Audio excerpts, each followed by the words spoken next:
So let's go through the three Gemaras that mention Muktze chesron case once again. So the first Gemara, the top in the middle of the orange section, for those who are holding the new English page, we have Muktze mechamat chesron case afilu Rabbi Shimon modeh. So what this Gemara, so here we see Rabbi Shimon. So far we've been saying that Rabbi Shimon holds only the one basic Muktze, which is whatever is not kli and not food. And then all the other Muktzes, Rabbi Yehuda and Rabbi Nechemia, they have lists and lists of Muktzes. Everything is basically Muktze except for what you must use on Shabbos to eat or to learn or whatever. Right, most things are Muktze on Shabbos according to Rabbi Yehuda and Rabbi Shimon, and Rabbi Yehuda and Rabbi Nechemia. And Rabbi Shimon says there's only one basic Muktze mechamat gufo. Whatever is not a kli, not food. Whatever is a kli, l'chora should not be Muktze at all, until it comes to Muktze mechamat chesron case, which is something we need to define, and that's what we're going to try doing now. So, the Mishnah says, the Mishnah in the 17th chapter, Notel adam kurnas. Right, there'd be a mallet. לפצע בו את האגוזים, קורדום לחתוך את הדבלה, מגרה לגרור בה את הגבינה, מגרפה לגרוף בה את הגרוגרות, רחת ומלזג, או מזלג או מלגז, depending on the גרסה, לתת עליו לקטן. Either way, it's a pitchfork. את הכוש ואת הקרקר לדחוב בו, מאחת שלה ליטול בו את הקוץ, של סכאים לפתוח בו את הדלת. Basically what you have here is a whole bunch of different tools. Mm-hmm. And I say tools, though maybe you'd say utensils, right? Not that kilim, right? In Hebrew it's easier, right? Kilim. In English, at least in two, at least not intuitively. What's the better word? That contextually, the word we expect, right? There's a different word for this, whatever, right? When you say tool, you mean something that you work with as utensil, something you use for eating or whatever, right? Generally speaking. And that's what the Gemara is interested in finding out is what are we talking about? Are we talking about tools or are we talking about utensils? That's the Gemara is going to. What's the difference? So the difference basically is, what the Gemara is really interested in knowing is, are you allowed to, could I determine from this Mishnah that klisha melachtola isur could be used letzorach gufo? Or like using garden tools to do a simple kitchen task, Right, you take a pitchfork to feed your kids. Shuffle it in. Right. In other words, can you use your garden tools to do simple things around the house, to feed and to, right? Things that are permissible to do on Shabbos. Well, we're not up to that yet. In time, the Mishnah is just talking about these tools / utensils. That the Gemara is going to try to figure that out. And the question is, does this imply that you can use that this list of things that you're allowed to use? You can read it in one of two ways. You can say, here is Rabbi Shimon disagreeing with Rabbi Nechemia and saying, not only can you use the Masal Gadol Tesher Machrasha, you could use, Rabbi Nechemia is the other way around. Rabbi Nechemia says you can only use the most basic kitchen utensils. You can't even use a big knife. You can only use the very, very basic things. Right, we had lists back in Unit 37, like what kind, you can't use, you wouldn't be able to use, I don't know. What kind of ladle can you use, right? It's very specific in terms of what ladle you're allowed to use. So, as opposed to Rabbi Shimon, who says whatever's in the kitchen you can definitely use on Shabbos. What about what's not in the kitchen? What about what's in the shed, right? That's the question. So is the Mishnah implying that? Is the Mishnah saying Rabbi Shimon disagrees with Rabbi Nechemia and says you can use whatever's in your kitchen? Or is the Mishnah saying Rabbi Shimon says any tool that's useful, if you find a use for it, you're allowed to use it? That's the Gemara's question. So they try to play with this. So we see this in the Gemara here. Amar Yehuda, kurnas shelegozim lefatzeh bo et egozim. When we talk about the mallet, we're talking about a nutcracker. We're not talking about a work mallet. No? Aval shel napachim, so if you're talking about a hammer, it's used by the smith, that's a different story. So that he's trying to see, can I explain the Mishnah based on this assumption? that you would not be allowed to use the klum shel isur. Amali Rabba ela ma'atas sefer. The question was from the beginning about the hammer. Yeah. In order to open the nuts. Right. So what hammer are we talking about? So Rav Yehuda understands the hammer to knock him out. Okay. No, so Rav Yehuda is assuming that we're talking. Rav Yehuda says not necessarily. Maybe we're talking about a special mallet that's actually a nutcracker. Nobody ever said that you could use a hammer to have open nuts. The only thing we talked about was the nutcracker. No, but it's we discussed it. It just has the same word. Hmm? It just happens to have the same word. Yeah, no, but we said a few weeks, many weeks ago. But Rav Yehuda wasn't in that shiur. Yeah, okay, but if you're gonna use the hammer, it's not focused. If you're gonna use the hammer to crack the nut, you use it. Right, so you thought that was the case, and you can use a hammer to crack open the nut. But since I know that actually Kisham Naftali Isur is not allowed to use, I will tell you that when you said hammer, you meant only a nutcracker, but a real hammer, you can't use that. What we said in the previous shiur was based on the bottom line in this Gemara, but this Gemara is taking the step back and saying, how do we know this is necessarily so? Sorry? Amali Rabba, ela ma'ata sefer de katan yitarachat v'tamalgiz letet alav lakatan, rachat u'malgiz mimiachdi lekatan. So are we talking about a special pitchfork that you always use to feed your children? It's a bit weird. Now, nowadays, we have these really cool things called forks, right? Not quite pitchforks. And sometimes, occasionally, we use those to feed our kids. But in their days, it wasn't very acceptable. You can take a smith's hammer and use that to crack your nuts on Shabbat.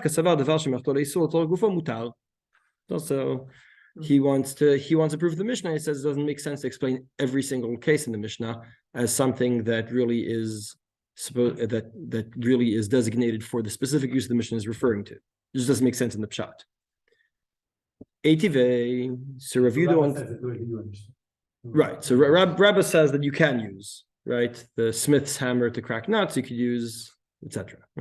The professional tool you can use for whatever, as long as it's a proper Shabbat use, like to eat. I'm not going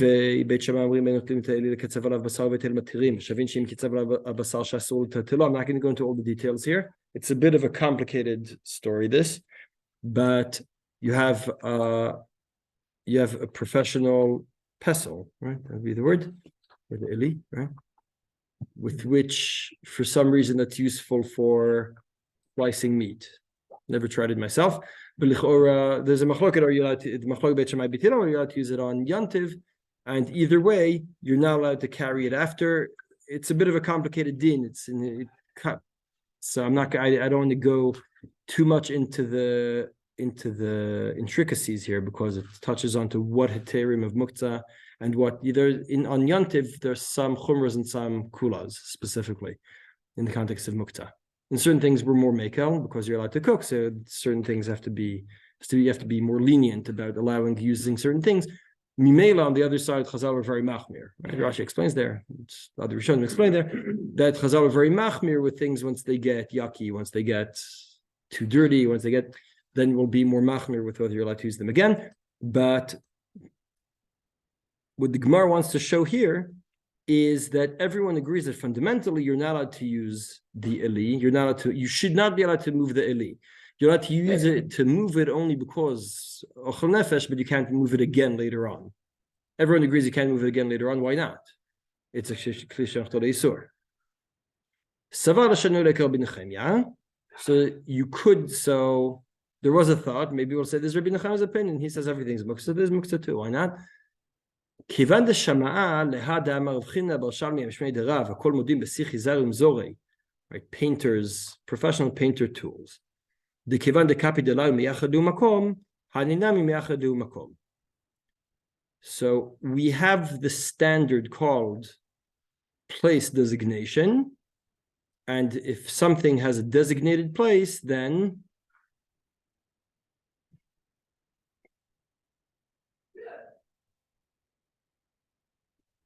you're makpid and therefore you designate a place, right? That's what it says. Kivan de kapid, you designate a place, and that's the bottom line in the Gemara.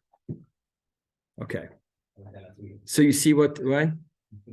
All right. You see what's a bit strange No, with the the chor. baseline, sounds like the baseline is that it should be Muktze also according to Hillel. There's maybe a special affair to, On Yantiv, right? but like, the sort of simple status is that it's Muktze. Right, but what Muktze? It's from piece or something, except it doesn't use that phrase. Right, doesn't the terminology isn't used here. That's a bit strange, right? It just ends up with, oh, says Amazore, you're makpid, and therefore there's a place that you designate, right? Designated place. These two have a designated place. And That's the reason why you can't move it. So it's not a muktzah melachtotish. I'm purposely right. If And it's, you're going down that path, yes. and you have another out. Right, but again, we're going to need to define like where this come from. What does this mean, right? You agree the Gemara doesn't tell us, and therefore it's Muktze, and therefore you can't get something is missing here in the link, right? The Gemara says, oh, it's so makpid that you designate a place. Oh, these two you designate a place. And what's the halacha? Like, how does that, right? What status do you achieve by that? So that's kind of missing. By the way, how would you say in English makpid in this specific sense? Specifically careful with what? Particular, I guess. Meticulous. Therefore, I think meticulous in your observance. Okay, yes. Yeah. right? Elon. Yefe. All right, so we need to understand. Okay, so a few things happened here. Number one, two main things happened in this Gemara. Number one is what I pointed out just now. The Gemara ends up with your makbid, and therefore you have a designated place, and not so clear where that. Okay, and what? Fine. That's number one. Number two, we started from Klisha Achtora Yisur. Is that part of the definition? It's not so clear because it looks like, on the one hand, you can say, no, we have a totally different thing happening here, right? There's just the Kpeda, which has nothing to do with it being a Klisha Achtora Yisur. There's a completely different reason to turn it into Muktze. Or you can say the fact that the Gemara doesn't bother explaining beyond just saying, oh, you're me'achad makom, zeu. The designated place. So it means, oh, we know already that Klisha Achtora Yisur that has a designated place has its own halacha. So these are two ways of reading this Gemara. Something that would not be a Klisha Achtora Yisur, this would apply to, like, I could imagine, let's say, Like a painting? I don't know, that's a kotev, you tell me. Yeah, What kotev levanti? it's already painted. No, I have a painting hanging on the wall. No, not paint, not a paint. A painting. I was just artwork, yeah, whatever. Okay.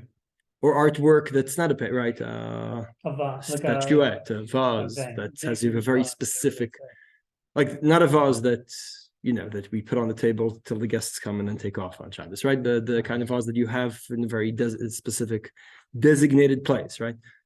Whatever, ornaments, kilo, right? Those could all be. I think ornaments are good nafkamina. What? Or is that a very specific place? You're asking, are they kli? A vase is a kli. That's why I like the vase example, because you'll say, is a painting really kli? Seder, right? Other artwork, top. But a vase, I think, is, even though it has. Right.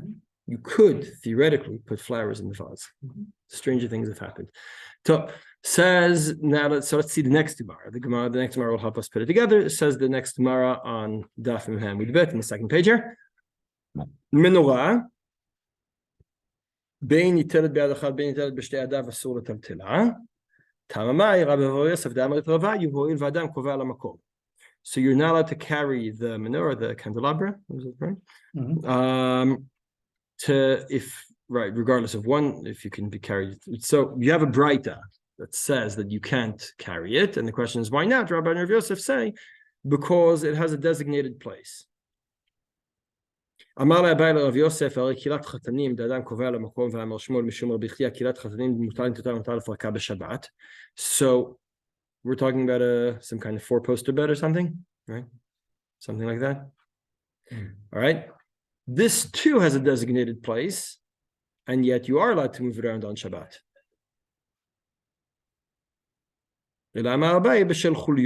Meaning the reason the Breita said that you can't carry the menorah is because we're worried. We touched upon this abyss. We're going to go back in at 51, I think.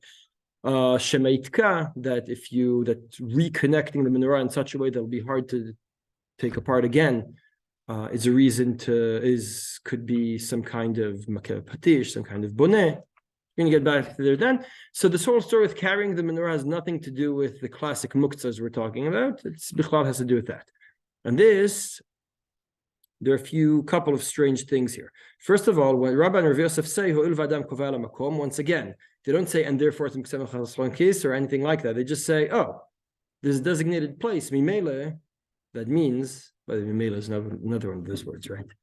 Therefore, you can't carry it. We kind of skip the way we usually work in halacha is we have a halacha relevant situation. Based on that, we define the status, and based on the status, we give a halachic decree, right? For example, right, I'll say this is a tool that's generally used as for things that are prohibited to do on Shabbat. Therefore, it becomes a kli she'nachtol isur. Therefore, you can only use it right? You can't carry it needlessly or to protect the tool itself, right? Or what we'd expect to have here is it has a designated place, therefore it's Muktze mechamat chesron kis. And then if it's not memele it's muktzah, memele you can't carry it, etc. Right? That's the way that there's the halacha relevant reality, right? And based on that, we make up a status. Here the Gemara once again only refers to the halacha relevant reality, which is kovel makom, that designated place. So no explanation. That's number one. That's in terms of just comparing this to the previous Gemara. We had 2 points to the previous Gemara, right? One had to do with the designated place, and the other was the kli she'nachtol isur aspect. Here too, let's go through those two. Number one, the kviat makom. Rabbi and Rav Yosef assume that therefore you can't carry things that have some kind of designated place, and Abaye rejects this. So it sounds like Abaye completely rejects rejects the criteria of kviat makom, of designated place, right? That's what it sounds like Abaye is doing. You say, yeah, I can give you lots of examples of things that have designated places, and you are allowed to carry them on Shabbos, right? Going back to the kli she'nachtol isur part, is a candelabra kli she'nachtol isur? You say. He means to say, good question. Oh, right? Yeah, good question. Not so pasha. Oh, so we're going to get to that. We're going to get to that later on. You're going to start touching it here, and we'll get to that next time. Make a difference whether it's being used on Erev Shabbat. Possibly. But if it wasn't, is it a kli she'nachtol isur? Is it different than the vase? That you want to display. The smith's hammer is a kli she'nachtol isur. Very good. Excellent. Perfect. Yes. Right. The smith's hammer is kli she'nachtol isur even if I'm not doing anything with it when Shabbat begins, right? You're saying this kind of the menorah we're talking about here presumably can also be some kind of ornament. Well, in many synagogues in the US. Yes. The menorah, right? And I wouldn't even call it candelabra, I'd call it menorah, right? The menorah could be just an ornament, and then you still can't carry it despite that. So this lo pashut, is it a kli she'nachtol isur? But if it is l'chora, the Gemara, that part of the Gemara is really missing, right? Because Abaye says, what about a 4-poster bed? And the obvious answer is, what about a 4-poster bed? That's not you don't do anything else with a 4-poster bed. But Abaye's point is to reject the space designation as a criteria. Now, does he fully reject it? Does this refute the Gemara in Daf Kuf Kaf Aleph? Does this refute the previous Gemara that said, what about Sichi Zarim Zoreh? Right? The painter's tools that we said, the painter's tools that have a designated place. What about those? Does it change the halacha? You see Even if they didn't have a designated place, what would you be using it for? How can you say that? Good question. But the Gemara says Sirazam Mizore have designated place, and therefore, it doesn't say therefore, but it assumes that you can't carry it, but you can't carry them on Shabbat because they have a designated place. So have we rejected that here, or Abai rejected that? It's a machloket. What's going on? Can we interpret designated places designated use? Possibly. As it's kind of missing from the Gemara. We'll see that didn't bother all the Rishonim. So But why can't you say that Abai is just not commenting on it, not commenting. on this issue of Makom? But Abai is trying to refute it. Harei kirat chatanim adam kovel hamakom. No, but he's giving you an out for it. But before that, in the second line, what's Abai doing? In the second line, right, the smack in the middle of the Gemara. Amar Abai of Yosef, what are you talking about? Kirat chatanim. That we have other things that have specific space that have a designated space for them, and yet we have no problem moving them on Shabbat. So how can you, right?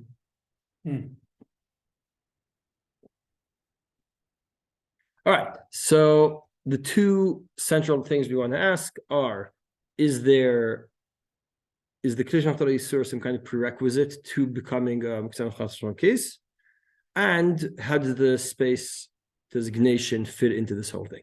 So let's go over these Rishonim. Tosfot say, so I said there are two Rashbas. Who are the two Rashbas, Yaakov?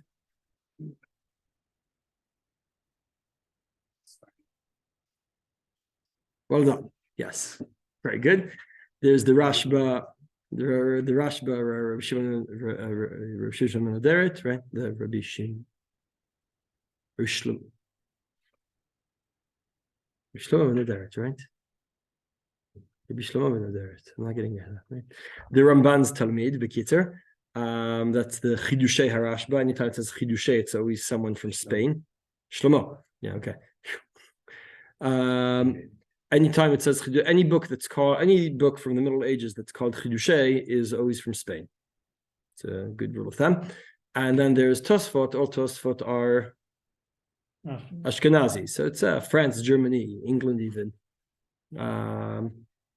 Just a bit. Don't worry.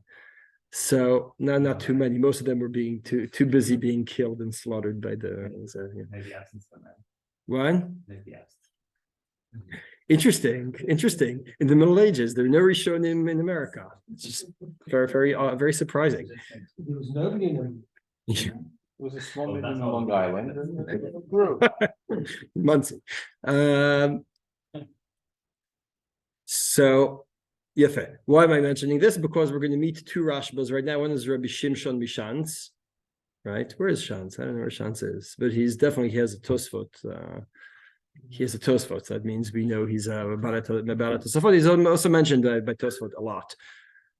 For example, on Tosfot and Shabbat Daf Memvav Amud Aleph, the Rashba, which is the Rosh Mishantz, that's why it's mentioned in the Tosfot, says Adam Kovei al Makom Kmo leMenorah. Kirat Chatanim Adam Kovei al Makom. They have a designated place. The Rosh Mishantz says Kovei al Makom Kmo leMenorah. It's designated just as much as a menorah's designated place. So how designated a place does a menorah have? How designated a place does a four-poster bed have? What? Depends on many factors, right? You can have a menorah that you actually nail into the wall, and you can have a menorah that you move around, right? Just like I said about the vases before, right? You can have a vase that you have in a very specific shelf and you never move it. You clean for Pesach, under it for Pesach once a year, and that's it. Then you really need to clean there for Pesach because you never move it. But right, you move it once a year to get behind it and clean for Pesach, but otherwise you never touch it. It's just an ornament. Or you have a vase that you move around all the time. Menorah could be similar, right? It could be ornamental and just hang. It could be drilled to the wall, and then you really never use it, and you really never move it. Or it could be something ornamental that you move around, and right. So he's saying we must be talking about the kind of four-poster bed and the kind of menorah that you move around, both of which you move around to the same extent. Elavadai lo chashiv kviut shela v'shel menorah kviut ela hecha dekava makom legamre. Meaning, it can't be that Shmuel means to refute what the Gemara and Daf Kuf Kaf Yimel said. it doesn't make sense to assume that Shmuel refuted the criteria of a designated place. All Abaye and Shmuel were saying is that the designation has to be very, very strict, something that you really never move around. So really the way to read the Gemara here is, right, Rabbi and Rav Yosef say, we learn from this Braita that if it's held by, that menorah is designated enough, the place that you designate for menorah is strictly designated enough to justify this prohibition of carrying it around. Says Abaye, but I have other examples that I know are mutar, so it can't be that this is good enough designation. Must be the designation must be more strict, and what we're talking about is a different story, right? The menorah, there's different reasons why to not carry it. So the Rosh Mishans says we're good with the defining Kli Shel Isur as something that has very strict space designation. It's just that the bed and the menorah aren't strict enough. So, And therefore they don't go into mechamat. Right, and therefore they're not chesron case, but things that really do have a designated place that are more strongly designated, and more strict with moving around. Right, things that I have done kovem makom legamrei, that would be Muktze. Now, by the way, what did the Rosh Mishans not mention at all? Right, Kli Shel Isur is not mentioned at all. He doesn't mention the bed is not a Kli Shel Isur, right? No mention, which means that he accepts the designation. It seems he accepts the designation, the space designation, as something that has no relevance to Kli Shel Isur, right? As I said, otherwise the Gemara should have mentioned some kind of distinction between the bed and the menorah, right? He says, no, the designation is the only thing I care about. So how does he know that the painting equipment is Why? How does who know? the Rashi? Because it has to be, right? Well, because the Gemara said. But the Gemara makes no distinction. in its Distinction between what and what? Between the two sugyas, there's no distinction in terminology, right? Nachon. So how does he know? How does the Rosh Mishans know? Yeah. He says, he assumes, he says, it doesn't make sense to say that Abaye here refuted the whole sugya in Daf Kuf Kabet, in this Rav Chinna Bar Shalmei Yeshmei Derav that no one's ever refuted. Suddenly Abaye in the side sugya happens to refute, by the way, that whole din isn't true. Doesn't make sense. So I need to invent some distinction between the sugyot, because you see in one sugya the kpeda is relevant, the space designation is relevant, the other sugya Abaye says isn't. So how do we square the two? It must be that here the space designation is more strict. And that also explains the Mahalach and the Gemara. Why does Abaye start talking about four-poster beds? The answer is this, well, let's see to what extent of designation are we referring to, right? The four-poster bed is no less designated than the menorah. But I guess it must be less than Sir Zarim Zoreh. It's just a sugya chesron. I don't think it's because he realistically knew which one you designate more strongly. I think just because you have to give some kind of answer. Why is this a good designation that's a bad one? Well, this must be a real designation, that must be not a real one, right? That's the way to get out of it. What? But then that's the way to get out of it. What do you mean the way to get out of it? You can always invoke, it's not we really don't have such a strong designation. Well, we only after, as Tosfot always do, only when we have some kind of contradiction between two sugyot, and then we have to. But I'm saying, right? Then we have to start creating some kind of. So wouldn't that be like the nafkamina? If we're going to say that. Nafkamina what?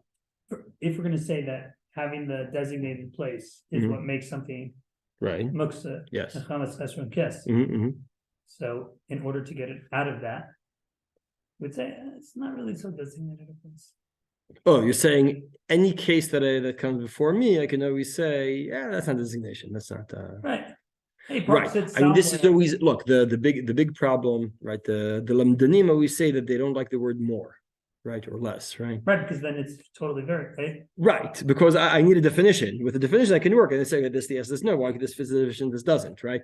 We say no, it's more, okay. And what about this new case? What do I do with that? Nachinami. We're gonna have to let's see a couple of examples. And Nachinami. I agree. That's a bit of a problem here. When the Tosfot say legamre, what is legamre? Right. Let's skip over just to Shlomo Zalman for 1 second. And I'm skipping, but just because we mentioned that on page 4 in the English pages. In the Shema Chata, he says, but the Beit Meir that we'll get back to in a moment, but I just want to see what he says here.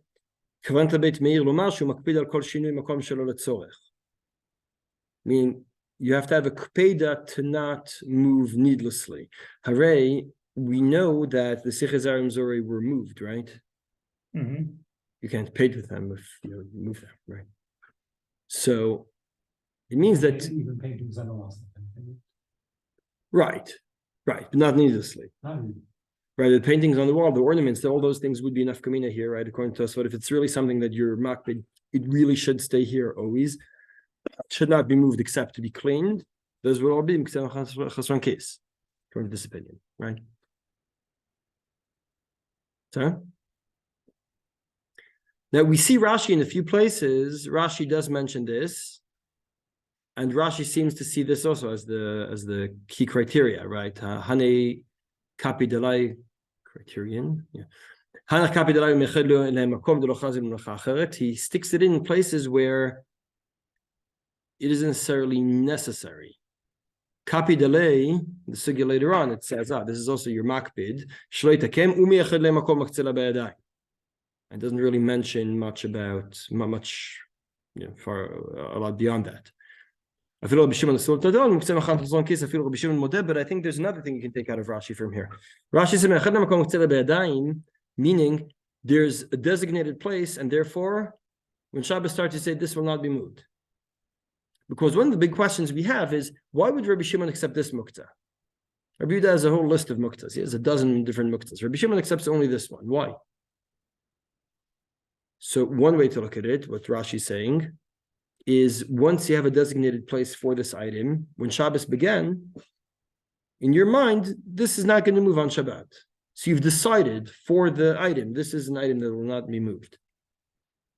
Mimela, you made the choice. You actively, right? If it's not, you actively, right? You put your ornament, you put your painting on the wall, you put your ornamental vase in a specific place, a specific angle, and in your mind you said, I'm not going to move it. So you're aware of, you're not interested in moving it. So that's Rashi and Tosfot seem to agree that space designation is a strict criteria, and the chesron chalisur aspect of it doesn't seem very relevant. You're kind of ignoring that, right? See the Rashba. The Rashba is talking about mita, minute what? The real Rashba, exactly, the real Rashba. Not Rabbi Shimshon, but Rabbi Shlomo. Right? So the real Rashba, my new current conclusion is the word mita just means furniture. Because because Chazal use it for everything, right? For all different. Right? So mita is just general word for furniture, I think. Anyway, so we have a mita. The Gemara discusses mita miyuchad lemaot. I don't think we're talking about a bed. I think we're talking about like a night table or something that you specifically keep in a specific place in order to put your coins, your money, right? You put your coins in, your money in. So the Rashba is referring to mita miyuchad lemaot. Shani ikalamei dilma afilu Rabbi Shimon modeh ba dekivan shu miyachada lemaotav adam koveh al hamakom. So because it's some kind of, might be we're talking about something more strict here, right? Some kind of forgetting the English. See, I used it all up on the page. Safe, right? It could be some kind of night. I'm in my mind, I'm picturing a night table, but it could be some kind of safe, something that you really make sure isn't moved from its place, really is kept in a very specific designated place. And the Rashba says that's why it becomes now the Ravan takes us another step and says that a pouch would have the same din. The Ravan says ha'ezurim, right, that's a belt, has shasuin kein kisim, that has a pouch, right? Has pockets, right? A pocketed belt, right? The money belt. Right. Yeah. Ulemoot miyuchadin, right? It's designated to carry your money. V'niach ben maot, afa bishot zen merev Shabbat, nirli dasur l'tatelam b'Shabbat. Just like mitashi chadal maot. The Ravan says you can't carry your money belt around. Is money belt a word? Mhm. It's like a real thing. Oh, Mhm. so I feel silly writing. All right. Beseder. So the Ravan doesn't see any difference between the mitashi chadal maot and the money belt. Why? Why does he not see a difference? Mhm. Explain your question. The money belt's transportable. Right. So you Doesn't already have a designated you bought cover. into the No, Rashi. I'm saying if you, I mean, well, Rashi also says, right? Right, Rashi and the Rashi. And But then the I Ravan asked the doesn't. question, it's like, why? But the Ravan can disagree. But we had no reason to think. I mean, I don't know. You can put references in that way. The Ravan didn't mention. The Ravan doesn't. I mean, it might be that mitashi chadal maot isn't necessarily that Muktze. case. Yes. And then the other question I had is maybe a very silly question or naive question. I like silly questions. Why don't they call it Muktze kavola mako or something else? Oh, Why do they call it Muktze? very good, very good, Yes. excellent. I think it's an excellent question. I think I'm going to get back to it. Okay. I'm going to get back to it when we get to the Rambam. I'll try to answer it if we get to the Rambam this evening. But when you get to the Rambam, I'm going to answer that question because it's an important question. Yeah, because the Rambam likes words. You'll see what I mean. The Rambam likes words, right? Anyway, so the Rama says this lahalacha, but pay attention to the Rama. The Rama says asur l'tel kis shel maot, afal pi shotzi amot mimenu mebod yom. Right, so there's the money pouch or just a wallet, right? You have to, if you want to carry your wallet around, you have to undo it, right? That won't be able to be a wallet, all right? So the Rama says a wallet is not Muktze, it's chesron Shiur, right? That's what the Rama says. That's the Rama says. Right. So why wouldn't we think that's exactly what the Ravan said? Well, why? Why wouldn't we also think it's what the? Oh, I think it is. I think it is. You say. I think. So then it's not even. So Right. it's not relevant. Oh, he's not right. That's the machlok we will see right now. Yeah. See, we'll see the Magen Avraham Beit Meir, and yeah. So the Magen Avraham says, I don't understand. Halosh katav de mitanami idami lesichizam zorei. מכיוון דקאפי דמי אחרי מקום, כן אפילו לצורך גופו אסור, וכן כתב הרעבן. But the truth is that this isn't meduyak, right? Because the Rush compared the mitashi chadal maot to sirizam zorei, and the Ravan compared the pouch or the wallet to the mitashi chadal maot. But do they all agree about all the criteria here? That's what's not clear. Well, it sounds like the Ravan is comparing the wallet to the mitashi chadal maot, and would say that they're both klishach tole isur because they don't have such space designation, or it's right. What's unclear in the Ravan is, does the Ravan mean that they're mamash Muktze, and therefore he doesn't require the space designation? There are two ways of reading the Ravan. You can say they're both klishach tole isur. You can say they're both Muktze. The Rama seems to say they're both klishach tole isur. Why? Because you need to right. Yeah, that's how I know. But I mean, why would the klishach tole isur not more than that? Well, the pouch, at least, the wallet, is something that we're not makpid on a specific place, right? Whatever you're not makpid on a specific place, whatever you'll carry around unnecessarily, like many of us do with our wallets, right? If you don't just lose them somewhere, right? Let's be honest, right? If we mimela, it's klishach tole isur, not musar chal case. The mitashi chadal maot could be a different story. So mixing the Rush again, the Rush and the Rashba compared the mitashi chadal maot to sichazam zorei. The Ravan compared the wallet to mitashi chadal maot. But those don't necessarily follow, because the Rush says the mitashi chadal maot, the reason so muktze is because it's because miyachid lo makom. But that's not so clear that would be true about the wallet. That's what the Beit Meir says. See, the Beit Meir, b'mitad dikdek rabbeinu tam v'arosh mishum deichad lemakom akpid alav. והווידוי מדציר זה המזורה, שיש בהם משום מוקצה וחצרון כיס. אבל כיס שנקרא the by-gartel, איננו רוד, אין אדם מקפיד עליו על מייחד למקום.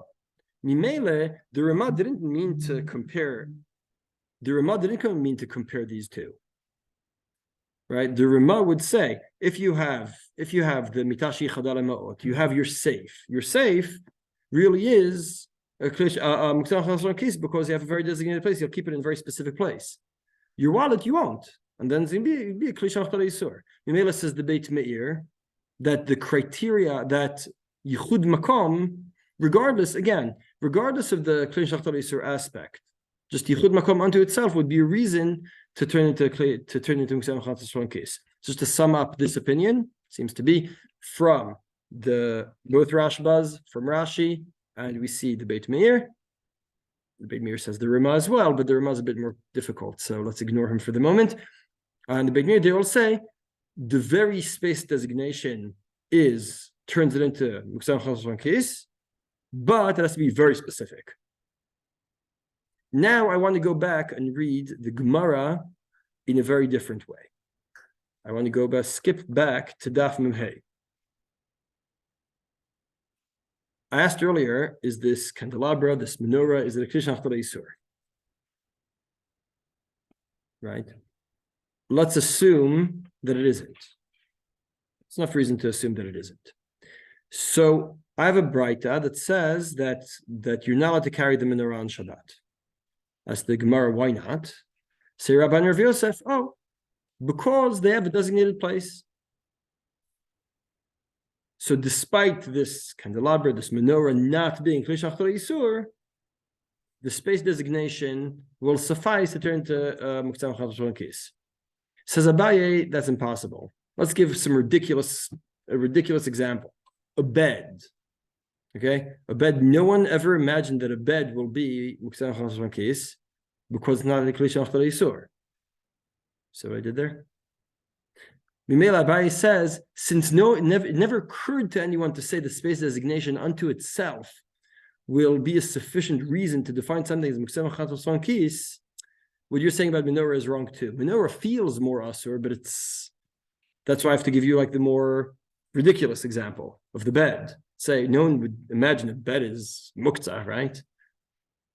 I even have braita that tell me you're allowed to take it apart, you're allowed to put it right, etc. So what's Abaye doing? He's rejecting not the Gemara of Kuf Kaf Aleph.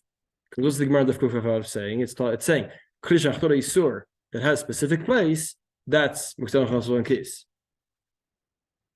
But what Rabban Rav Yosef wanted to do is say, let's apply the same criteria of kviyut makom to any kli, to anything that you're kovah makom.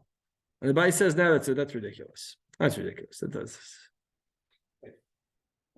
Mimele, Abaye rejects the use of that criterion unto itself, but in the context of klish achtar yisur, he accepts the Gemara Daf Kuf Aleph. So there, who says this? The Pnei Yoshua. Have a look at the Pnei Yoshua. We'll read this inside down. Pnei Yoshua on page 4. B'menorah, v'kilat chatanim dehacha shemlachtan leheter, dener u'menorah lo mikre melachtan leisur, kivan she'en osim melacha beguf hakli, ela basis ba'alma, right? You said that before, Klein, right? That they're basis. Davdu v'chen matzati le'edeh sheken ketav Rashba mimun flar. I'm not sure which Rashba is this. A third Rashba. V'od dal kochach min komo muchra misugel shmatin gufa. Yisal kadatach de menorah na mikre melachta yisur ken mai maksha Abaye hacha mikirat chatanim da'avadai melachta le'eteru. The Pnei Yoshua says, right? What did Tosfot do? Tosfot said the Gemara ignores the klish achtar yisur aspect of the bed. Mimele, which is not right. Mimele, it's not a criteria. It's not a relevant criterion. That's what Tosfot did. Pnei Yoshua says yes, but the Gemara should have said something. The Gemara should have said like, don't be silly. That's a bed is not in any way problematic on Shabbos. The Gemara should have said something. The Gemara's complete ignoring it shows that the Gemara is assuming that the discussion is, can there be space designation that turns something into muktze without it being klish achtar yisur? That's the discussion.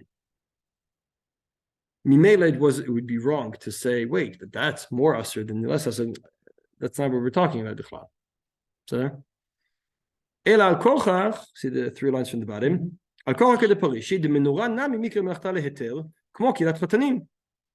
כן, מקשה, בעיה שפיר. If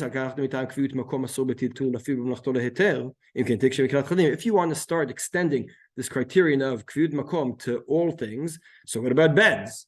No, never imagine that. So Pnei Yeshua says the whole mahalach in Daf Mem Hey is intended on saying one thing, which is if it's not K'nei Yisur, I don't care that you're Kovah Makom. It's the exact opposite of what we did in all the Tosfot and the Rashi, right? Right. The 2 Rashbas, now we have a 3rd Rashba, but the 2 previous Rashbas seem to say that Kviut Makom, space designation, that's what's going to make it Muktze.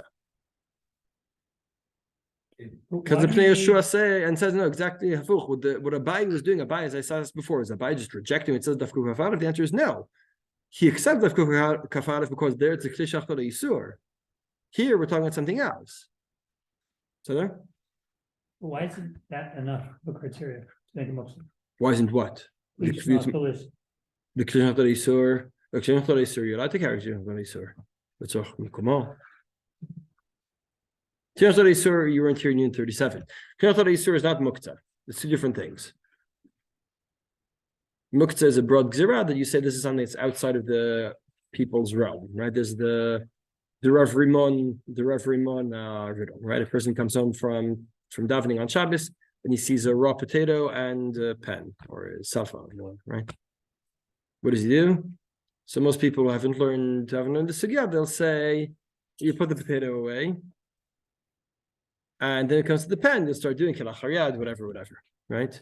As most people will say. The halach is exactly the opposite. The pen is a kli shachtor yisur, pick it up, put it away. The potato, that's a problem. Because potato is not a kli, not ochel, it's a mechamat gufo. Then you have to kick it off the table, whatever, do some kind of trick. So, but Muktze, you can look at Unit 37. Muktze is it's a different thing. Muktze is different kli shachtor yisur. But what the Pnei Yeshua is doing is he's saying what makes it Muktze is it's first being kli shachtor yisur, and on top of that, it's also something that has yichud makom. Is he leaving the option of having Kli Shachtor Yisur a different Kli Shachtor Yisur that having Sure. mechamat chesron is yes. That is the Kli Shachtor Yisur, but the condition will be different. Right. It needs a second condition. But there is such a thing. What? There is such a thing as Muktze mechamat chesron is correctly. Shemachto heter? No. No, he rejects. Pnei Yeshua rejects that. You can never have that. He's not That's the Pnei Yeshua. Yeah. He's not okay. So now, and then he explains, we asked before, according to Rabbi Shimon, why does Rabbi Shimon accept this kind of Muktze? So we said, according to Rashi, the way we read Rashi, that you're designating this to be in a very specific place, takes it, right, disqualifies your ability to move around on Shabbat, right? You make that choice of Muktze, putting it in a specific place, and it stays there. Here, the Pnei Yeshua says the whole pshat is different. What's the pshat? We saw once upon a time, and we're going to see it again, Unit 45 or 46, I don't remember which, that why are you allowed to use a Kli Shachtor Yisur letzorach gufo? So the Shibulalek, it says you don't really define Kli Shachtor Yisur unto itself. When you pick it up to use it, erase that. That's incorrect. Again, I have a certain tool. This tool is a Kli Shachtor Yisur. The normal use would be Yisur, so you're not allowed to carry it around on Shabbos because that's the normal use. But if I want to crack nuts with this hammer now, so what is it right now? Kli Shachtor Heter. Right now it's Kli Shachtor Heter, so I can carry it around. So Pnei Yeshua says, okay, what about if I have a professional smith's hammer that I don't let anyone use for anything? So what I've done effectively is I said, here's something that I'm only allowed to carry if I turn into Kli Shachtor Heter, but I wouldn't do that. Because I'm very strict about using it only for my You don't like leave the it- mole's knife. you don't Do leave not it- chop salad with it. What? You don't leave it in one place. So that's I'm gonna go back to your question later on. But I'll say no, I'll say it right now. Let's quickly read the Pnei Yehoshua and the Shulchan Aruch Harav, and then I'll answer Rafi's question, and we won't get to the Rambam today. So Pnei Yehoshua, Nihid the kelim shemachtan lo yisur l'tzorech gufan u'mekoman shari, so you're allowed to carry kelim shemachtan lo yisur l'tzorech gufan u'mekomo. Had mishum dechazu l'tashmish echrine. They could be used for other things. Mashenken behanach dekapi dalay u'mechel lo makom to lochazi l'tashmish echrine. So you've disqualified all other uses. Shulchan Aruch Harav, kol hakelim she'omdim l'schora v'hu makpid aleihem shelo yishtamesh בהם שום תשמיש, אף בי שאינם כלים יקרים ביותר, אין צריך לומר כלים יקרים ביותר, אף בי שאינם לסחורה, אלא שמלאכתם לאיסור, הוא מקפיד עליהם להשתמש בהם, תשמיש אחר. שיפחתו דמיהם, אסור לתת בשבת ולא לצורך מקומו. So, now, I want to use this to answer Rafi's question, which is really, and to explain the Gemara slightly differently. The Gemara said, right at the beginning, I asked, the Gemara says, what did I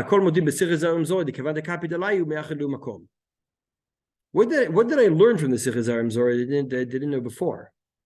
If Yichud Makom really is the definition of Muktze chesron case, first of all, the Gemara should have said that. But second, why do I need the Sichei Zarim Zori? I should just say, oh, Eli is also Miachad Makom. So it's Muktze chesron case. Why do I need the Sichei Zarim Zori? You understand my question? Why did the Gemara need to give an example? Could have just made a general statement about it? Yes, the Gemara says, oh, I could tell you it's Rabbi Nechemia, but really I heard once that Sichei Zarim Zorei, you're makbid, and therefore you're meched makom. Why do I need any of this? Just say. Then I realized that you're meched makom, so it's makom case. Why are we adding this extra stage? So I think that according to Pnei Yehoshua, and we're going to see this more strong in the Rambam, but I want to say it's in Pnei Yehoshua as well.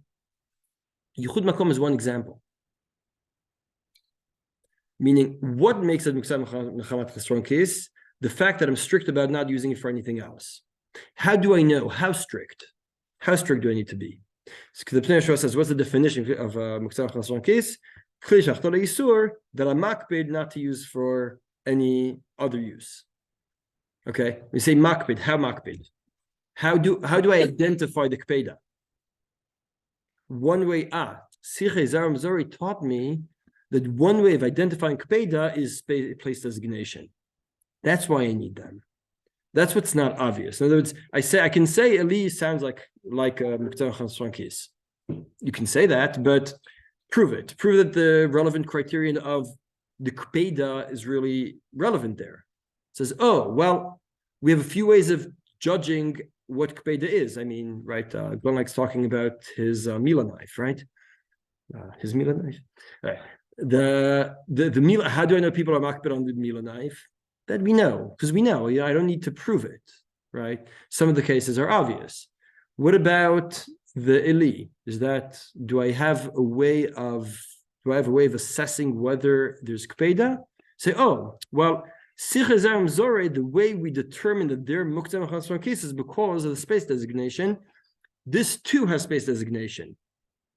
And therefore, the designated place is a relevant criterion of Muktze chesron case. It's one way of assessing whether the kpeda is serious enough. But you're careful with it. But here's a very big difference between the Tosfot and the Rambam. We're going to see even more extreme. But the Pnei Yehoshua and Shulchan Aruch Harav as well. Right, the Tosfot start off from Muktze chesron case and some kind of, okay, but how do you define it? And then you start from one place, you end in a totally different place, right? You start from Muktze chesron case, which you intuitively understand is something that you have some kind of kpeda on, but you have to define the kpeda. So our brisker side of having to define the kpeda locks us into a very, very specific kpeda of space designation. And that's to be very extreme space designation, but we have no other real criteria. The Pnei Yehoshua, the Rambam even more strongly. We're not going to have time for him this evening. We'll get to him, but not this evening. The Pnei Yehoshua and the Rambam, they say Muktze chesron case really is something that you're Muktze, mechamat chesron case. One way of assessing the haktsa'ah is the space designation. You don't need, What? you don't need it. But it's only one example. It's only one example. There could be others.